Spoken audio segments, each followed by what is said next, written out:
Hey guys, so now we're going to talk about accessories. Accessories are the add-on components that you're going to have to purchase. Yes, you don't get these for free. You're going to have to purchase these to add these into your smart house.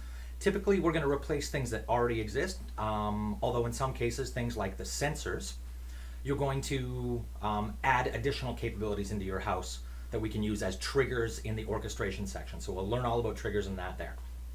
Right now we're going to focus on the accessories. So shown here are the categories currently available as of iOS 11. So as of this recording, iOS 11 hasn't been released yet.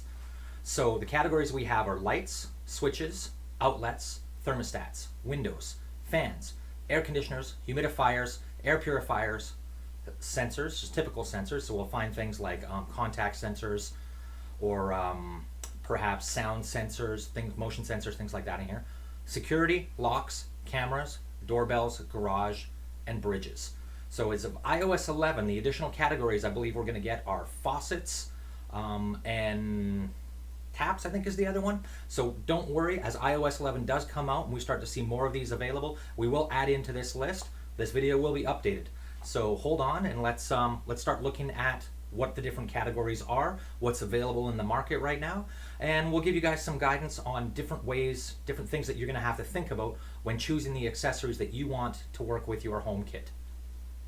Now, one thing I do want to mention as well, which is really, really critical, please look for the HomeKit logo. So on the screen right now, we're showing this. I can't stress this enough. There's been a lot of confusion in the market from a bunch of different vendors who I will not call out by name in this video, although I've called them out publicly in several different instances. They have announced HomeKit support, but they have not been certified by Apple yet. What that means is they don't work with HomeKit yet, but they'd like to in the future. Now, what we've seen happen, unfortunately, is vendors announce they never delivered. They announced, but never delivered. Yeah, not fun.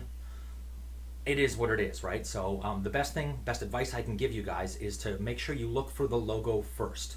Now, in some cases in these categories, there are no vendors currently delivering on these categories, and that's where I think 2018 is going to become really interesting, as Apple has made some changes in iOS 11 that is going to make it a lot easier for third-party vendors to participate in the Apple HomeKit ecosystem.